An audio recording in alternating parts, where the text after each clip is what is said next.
Meron po akong ano eh, jockey. Joke leaking. Tapos, Dalawa siya. sumasakit siya. Dati naman di siya sumasakit pero lately nangangalay na eh. Parang may times na nangangalay. So, when siya nagsimula? Siguro Mga high school ka pa o ano? itong ano po, yung Yung mga pagsimula high school ano, po. ano. Kasi yung mga Diyo natin, tandaan natin. Siyempre, araw-araw tayo kumakain. Kahit yung pinakamalambot na pagkain, siyempre. Ngayon, kung matagal na panahon na yan, kung elementary ka pa or high school, nagkakaroon kasi ng tinatawag ng mga scratch. Yung mga condyle natin, siyempre araw-araw tayo kumakain, kahit kain. Oo. Ngayon yung dito natin, napupudpud dyan, kung hindi mo na pa-address before. Siyempre, sa haba ng panahon, kahit masakit ang ipin natin, hindi tayo pwedeng tumigil sa pagkain, kakain pa rin tayo. Kasi hindi tayo pwedeng tumigil 3 araw kung hindi kumain, mamatay tayo. Ngayon, magiging regular na yung mga popping clicking. Pero siyempre, kailangan walang pain. Kumbaga, mag-pop man siya, pero hindi nangangawit. Pero kay sir kasi, yan, sumasakit na nangangawit. Babaguhin ko yung posisyon. Pero yung popping clicking, sir, magiging normal na po yun. Kasi sa akin, natignan mo.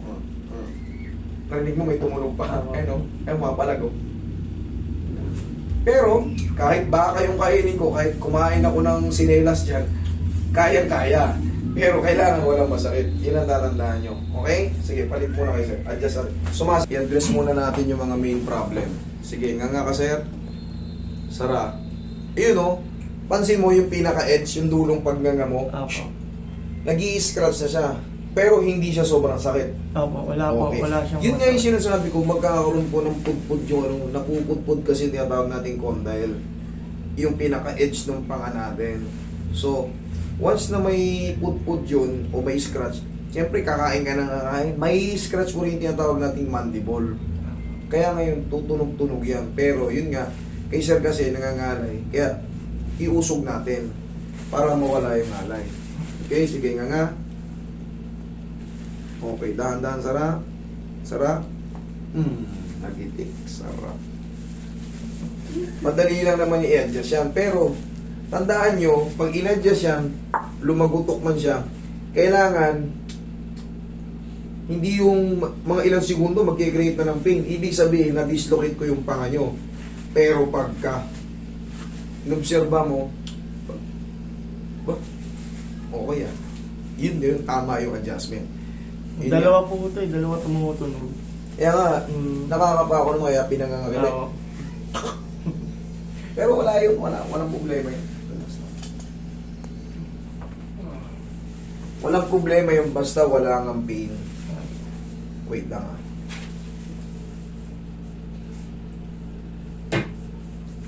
Pero, yun nga, sa may mga problema sa TMJD, paghihikam tayo, idol, ganun ah.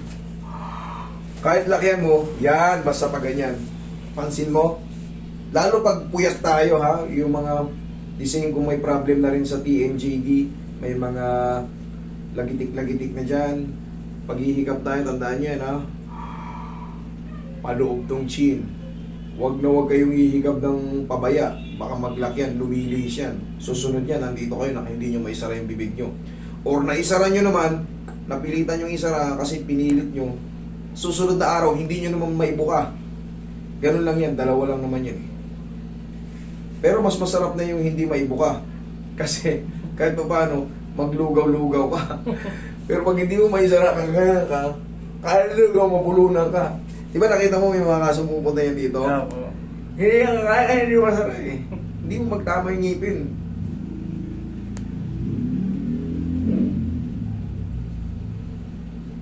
O nga. Sara. Sakit la. Okay. Wala. Ngayon, idol, ano pa? Yung Actually, sige, upo ka. Paliwanagan kita. Paliwanagan kayo sa ganyan. Para mabago nyo yung mga habit na ano. Pagka, kunyari, yun nga, in-explain ni sir, na-disgrasya raw siya. Sabihin natin, mabagal lang, pero naumpog yung tuhod niya no, sa bato.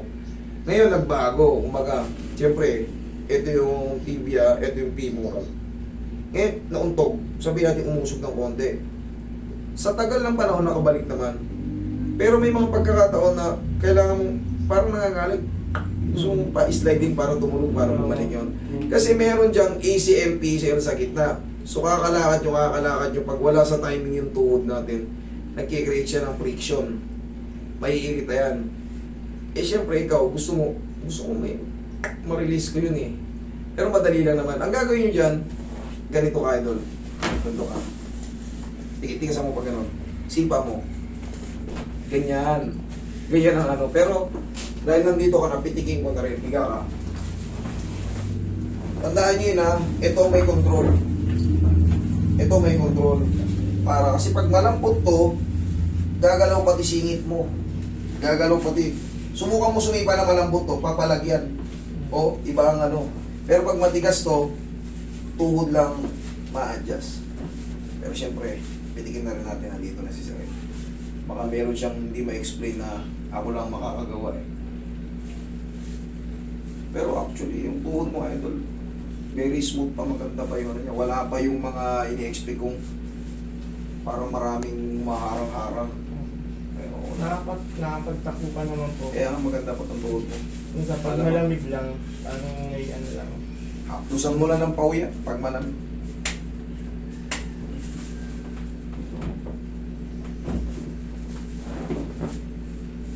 Relax lang. Taputan mo lang. Huwag mo lalabanan ha. Yeah. Okay. May magic power natin. Konti pa. Pag malamig para siyang nalay, haplusan mo lang ang pau, tapos isipa mo. Ganun lang. Hindi naman siya serious ano eh. Kumbaga, nangyayari rin sa akin yun eh. Nangyayari rin sa akin yun. Pero yan, inaalog-alog lang yan. Kasi kung pilay ka talaga, sa paglalakad pa lang, may diferensya ka na agad. Hindi yung mag-aantay ka pa ng matagal na panahon bago, tapos pag nakapahinga, tsaka lang ikirot. Hindi talaga pila yun. Nagkikreate nga ng friction yun. Ngayon, aalugin mo lang yun. Kasi kung normal kang pilay, sa walking pa lang, iika-ika ka na. Okay?